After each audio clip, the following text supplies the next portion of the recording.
ये साल था 1954 का। तो आज हम आपको ऐसे शख्स के बारे में बताएंगे जिसका नाम इम्तियाज़ हुसैन अब्बासी है। तो आखिर दोस्तों, ये इम्तियाज़ अब्बासी कौन है? इम्तियाज़ हुसैन अब्बासी का जन्म होता है पाकिस्तान के शहर एबटाबाद में। जब इम्तियाज़ हुसैन 9 साल के थे तो उनका खानदान कराची आ पहुंचा।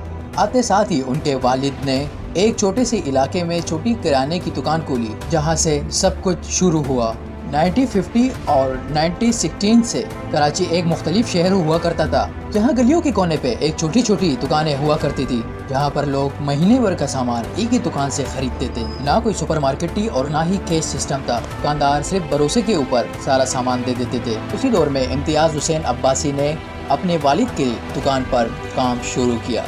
ये वो वक्त था कि एक पैसे के मुनाफे पे भी बहुत बड़ी बात समझी जाती थी, और यहीं से इम्तियाज़ हुसैन अब्बासी ने सोचना शुरू किया और ये सोचा कि ये माल बेचना काफ़ी नहीं है, बल्कि कॉस्ट और बेनिफिट को कैलकुलेट करना शुरू किया। इम्तियाज़ हुसैन अब्बासी की यही सोच लेके उनको आगे बढ़ी। 1968 में इम्तियाज़ हुसैन अब्बासी सिर्फ 16 साल के थे। उन्होंने एक ऐसा काम किया जो कराची में किसी ने नहीं सोचा, वो डिलीवरी सिस्टम। इम्तियाज़ ने एक साइकिल रिक्शा उठाया और लोगों के घर तक सामान पहुंचाना शुरू किया। ये कॉन्सेप्ट उस टाइम नया था और लोगों को बेपनाह पसंद आया। राशन डिलीवर करने का आइडिया सिर्फ कन्वीनियंस का नहीं था, ये इमरान अब्बासी की कंज्यूमर अंडरस्टैंडिंग और पर्सनल सर्विसेज अप्रोच करने का सबूत था। प्रिंट्स बनाए गए और फोटोकॉपियाँ तैयार किए गई और पूरे बादराबाद में डिस्ट्रीब्यूट की गई। और ये वो वक्त था कि इम्तियाज़ पे लोगों का ट्रस्ट बनने लगा, एक ऐसा ट्रस्ट जो आज भी इसकी पहचान है।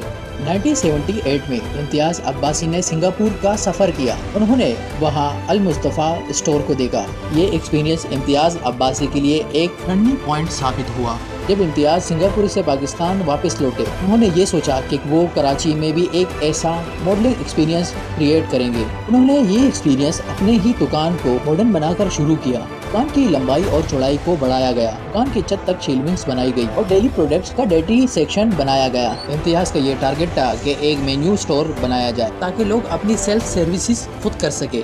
बेसिकली यहाँ वेस्टर्न स्टाइल फॉलो किया गया।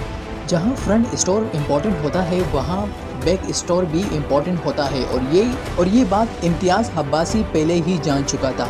इम्तियाज़ ने अपनी राइस मिल और फ्लोर मिल और स्पाइस ग्राइंडिंग मिल यूनिट को स्टेब्लिश किया, और उसका फ़ायदा ये था कि उनका कॉस्ट स्ट्रक्चर और उसका फ़ायदा ये था कि मार्केट में मौजूद कॉम्पिटिटर काफ़ी बेहतर हो गया।